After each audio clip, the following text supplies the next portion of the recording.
आखिर ऐसा क्या हुआ कि रो पड़े राहुल गांधी? किसकी तकलीफ सुनकर राहुल गांधी की आंखें भर आईं?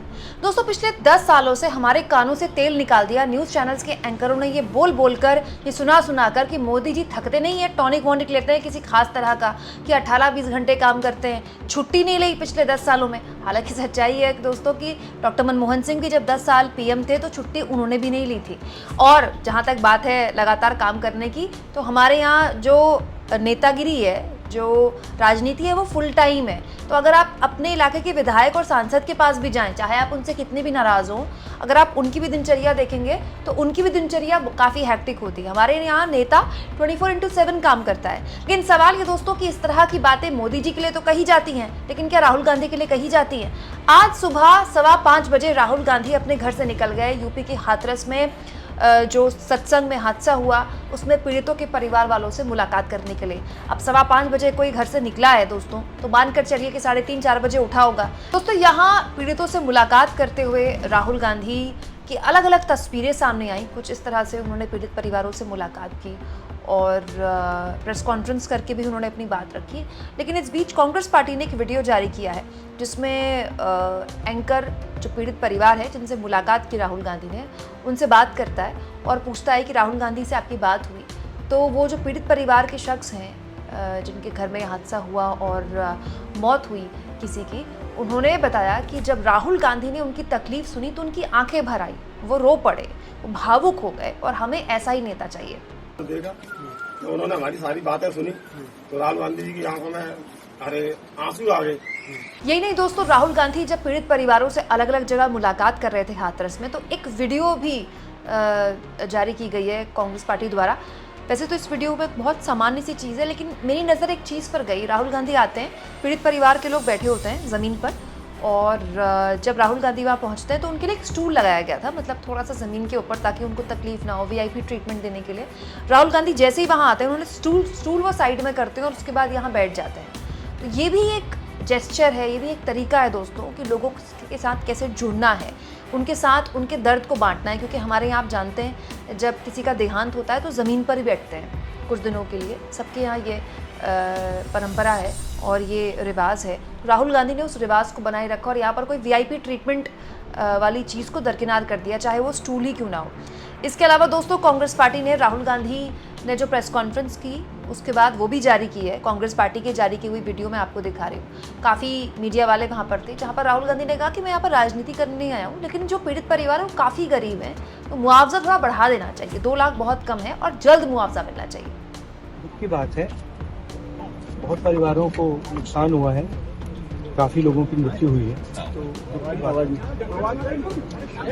मैं इसको राजनीतिक प्रिज्म से नहीं कहना चाहता हूँ, मगर प्रशासन की कमी तो है जी, और गलतियाँ तो हैं, तो ये पता लगाना चाहिए। और शायद सबसे ज़रूरी बात कि कॉम्पनसेशन सही मिलना चाहिए।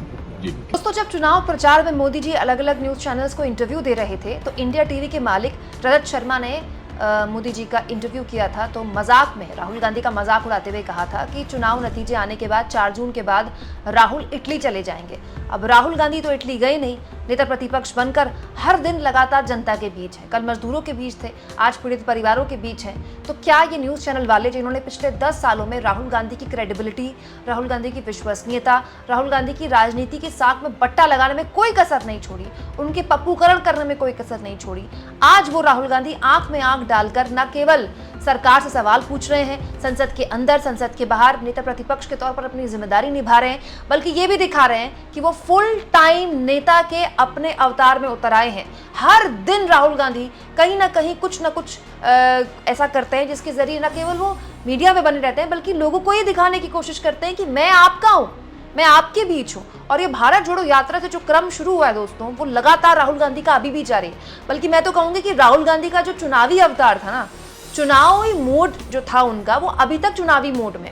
आप देखिए, चुनाव के नतीजे आए थे, अभी यही तय हो रहा था कि नायडू जी समर्थन देंगे कि नहीं देंगे, नीतीश कुमार समर्थन देंगे कि नहीं देंगे, क्या शर्तें होंगी। लेकिन चुनावी नतीजे आने के तुरंत बाद राहुल गांधी ने प्रेस कॉन्फ्रेंस करके स्टॉक मार्केट, शेयर मार्केट में घोटाले का जो आरोप था वो पीएम मोदी और अमित शाह पर लगा दिया कि चुनाव के दौरान आखिर पीएम मोदी और अमित शाह ने क्यों लोगों से कहा कि वो स्टॉक मार्केट में इन्वेस्ट करें, जबकि देश के प्रधानमंत्री इस तरह की बयानबाजी नहीं कर सकते।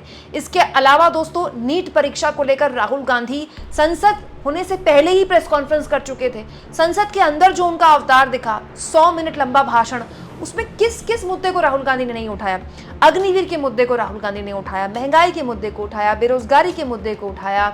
इसके अलावा सबसे महत्वपूर्ण मुद्दा सांप्रदायिक हिंसा को लेकर जो बात, जिसके बारे में बहुत कम लोग बात करते हैं, नेता भी बच कर बात करते हैं, उसको लेकर खुलकर बात की। जिस तरह से हिंदुत्व के मुद्दे को लेकर पीएम मोदी और उनकी पूरी की पूरी पार्टी लामबंद करती है लोगों को, उसमें भगवान शिव की तस्वीर हाथ में लेकर राहुल गांधी ने बताया कि पूरे की पूरा हिंदू समाज बीजेपी नहीं है, या पीएम मोदी पूरा का पूरा हिंदू समाज नहीं है, या आरएसएस पूरा का पूरा हिंदू समाज नहीं है।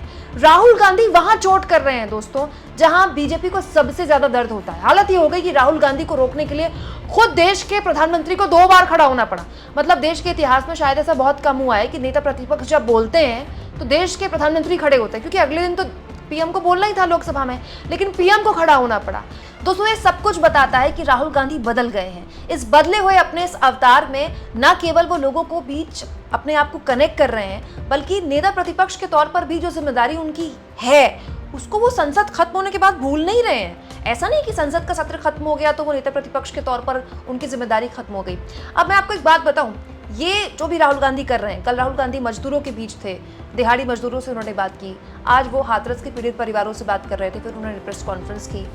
राहुल गांधी न केवल कांग्रेस पार्टी के एक चेहरे के तौर पर लोगों के बीच जा रहे हैं, बल्कि इंडिया गठबंधन के नेता के तौर पर भी जा रहे हैं, क्योंकि संसद के अंदर तो वो नेता प्रतिपक्ष है, और जब वो नेता प्रतिपक्ष बने थे तो इंडिया गठबंधन के तमाम नेताओं ने सहमति जाहिर की थी। तो राहुल गांधी न केवल विपक्ष के चेहरे के तौर पर अब सामने है दोस्तों, बल्कि बीजेपी के सामने भी खड़े हैं। उस बीजेपी ने जिसने पिछले 10 सालों में राहुल गांधी को नेता मानने से इनकार कर दिया।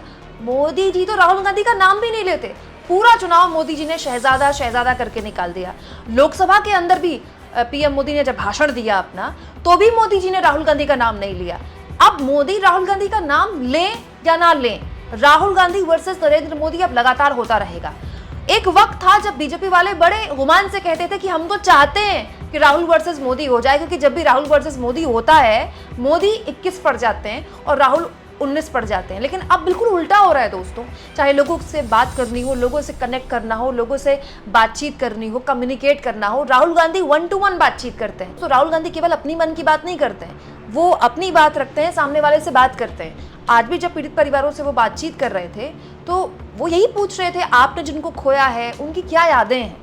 एग्जैक्टली यही होता है दोस्तों। हमारे घर में अगर किसी का देहांत होता है तो हम उनसे ये नहीं पूछते कि सरकार ने आपको क्या दिया। वो तो दोस्तों नेता प्रतिपक्ष के तौर पर जिम्मेदारी है ही राहुल गांधी की, वो तो वो पूछेंगे ही उनसे।